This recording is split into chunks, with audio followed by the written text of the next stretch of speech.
Frères et sœurs, bienvenue dans notre chaîne. Il n'y a aucun doute que les savants de l'âge d'or islamique ont apporté des contributions importantes à plusieurs domaines, notamment la médecine, les mathématiques et la philosophie. L'un des domaines dont on parle le moins et qui a reçu d'importantes contributions de la part des savants islamiques est le domaine de la cartographie. Les savants musulmans spécialisés en cartographie ont recueilli des informations par l'exploration, la navigation et les voyages. Ils recueillaient également les informations que d'autres explorateurs et marchands avaient appris au cours de leur voyage à travers le monde. Et ils combinaient ces informations avec ce qu'ils ont appris des autres cartographes hellénistiques qui les ont précédés, tels que Ptolémée et Marinus de Tyr. Certains de ces savants musulmans sont Abu Rayhan al-Bayrouni, al-Khawarizmi, al-Balkhi, Mohammed al-Idrissi et d'autres. Sur l'une des cartes écrites par Mohammed al-Idrissi, on peut lire Ya'juj wa Ma'juj, c'est-à-dire Ya'juj et Ma'juj. Al-Idrissi est célèbre pour avoir créé l'une des cartes les plus avancées du monde médiéval et s'appelle Tabula Rogeriana et a été créé pour le roi Roger II lorsqu'il servait à sa cour à Palerme, à Sicile. Il a créé de nombreuses cartes tout au long de sa vie. Et sur l'une de ces cartes, il a spécifié un endroit où il a écrit deux mots distincts en arabe. Le premier mot était Ya'juj et le second était Ma'juj. Sur sa carte, l'emplacement de Ya'juj et Ma'juj était situé au nord de la planète. Al-Idrissi n'était pas seul à faire cela. D'autres cartographes et géographes musulmans ont indiqué l'emplacement de Ya'juj et Ma'juj sur leurs cartes. Et tous ont choisi le nord comme l'emplacement de Ya'juj et Ma'juj. S'agit-il d'une coïncidence totale et est-ce qu'il est possible que nous n'ayons pas trouvé la barrière de Ya'juj et Ma'juj parce qu'il est situé sous le sol et non pas au-dessus?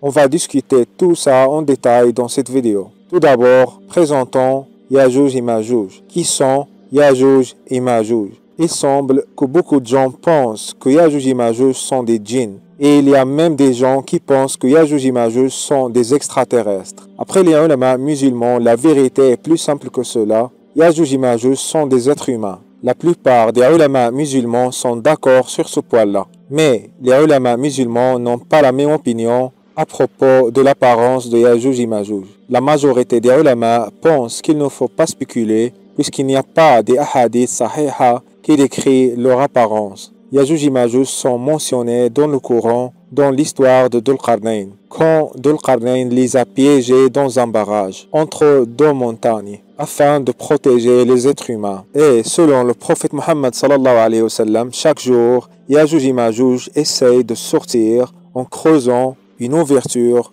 dans la porte géante que Dhul Qarnayn a créée. Mais ils échouent parce que Allah subhanahu wa ta'ala ne veut pas qu'ils sortent encore et la porte est rétablie dans son état d'origine. Le lendemain, ils commencent à creuser sans réussir à sortir bien sûr et cela continue encore et c'est encore le cas aujourd'hui jusqu'au jour où Allah subhanahu wa ta'ala leur permettra de sortir. La localisation du barrage où Ya'juj et Ma'juj sont piégés intéresse les chercheurs et les explorateurs depuis plus de 1000 ans. Certains chercheurs musulmans pensent que Ya'juj et Ma'juj ne vivent pas au-dessus du sol et qu'il est possible qu'ils vivent sous la terre. Alors la vie peut-il vraiment exister sous la surface de la terre? Est-ce qu'il est possible de construire une civilisation sous la terre? Et est-ce qu'il est possible que cette civilisation prospère dans cet environnement? L'idée qu'il existe des êtres humains ou des êtres en général et des villes entières et des civilisations sous la terre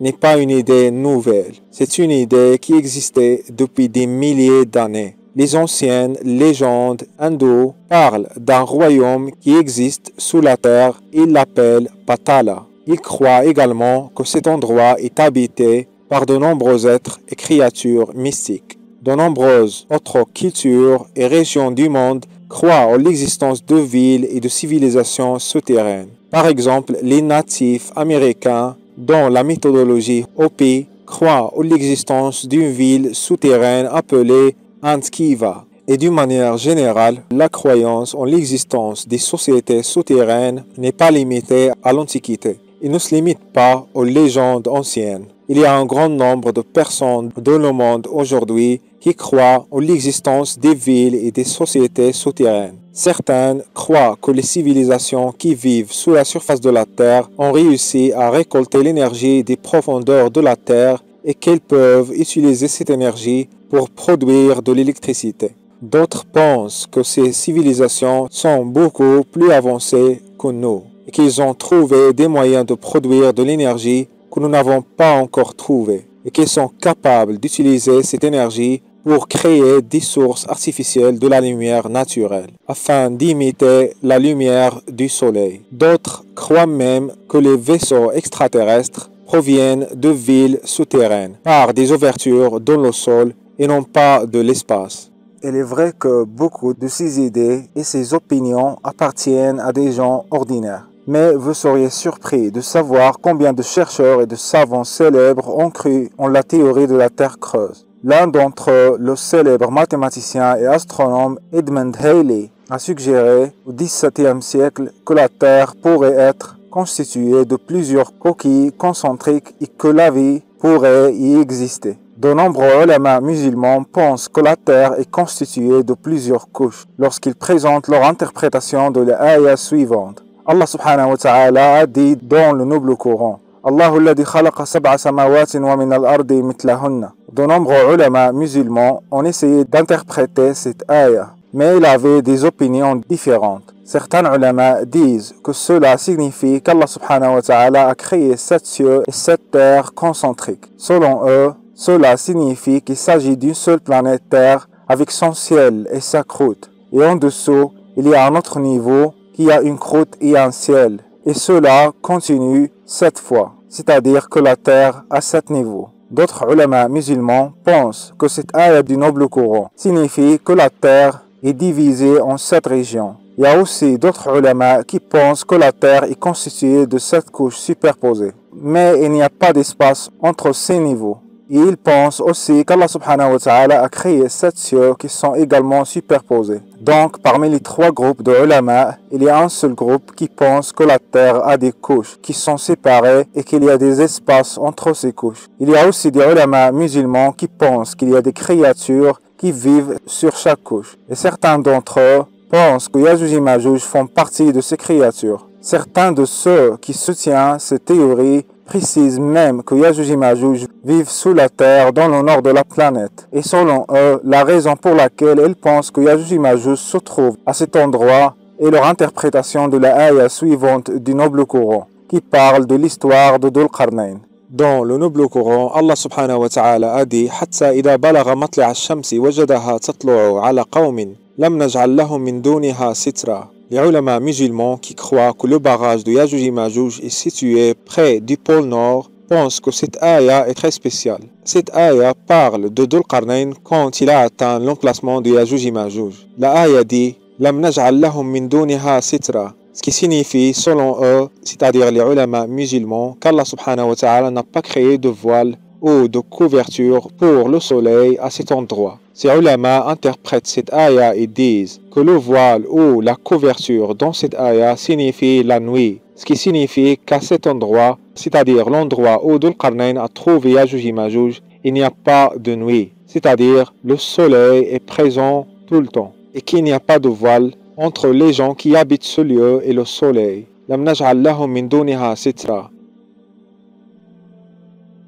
Et puisque l'endroit où le soleil ne se couche pas pendant une période prolongée est le nord lointain, c'est-à-dire le nord de la planète, c'est exactement la raison pour laquelle ces ulama musulmans pensent que le barrage de Yajouj et Majouj est situé dans cette région au nord de la planète. Dans certains endroits du nord de la Terre, le soleil ne se couche pas pendant des mois. Ce qui est encore plus intéressant, c'est que les géographes musulmans dont nous avons parlé au début de cette vidéo et beaucoup d'autres géographes musulmans ont également choisi le nord de la planète lorsqu'ils ont précisé l'emplacement de Yajouj et Majouj. Donc on voit qu'il y a une similarité entre les deux points de vue. Le premier est celui de certains ulama musulmans qui ont interprété l'histoire de Dhul Qarnayn dans le Coran et ont conclu que le barrage de Yajouj et Majouj se trouve près du pôle Nord.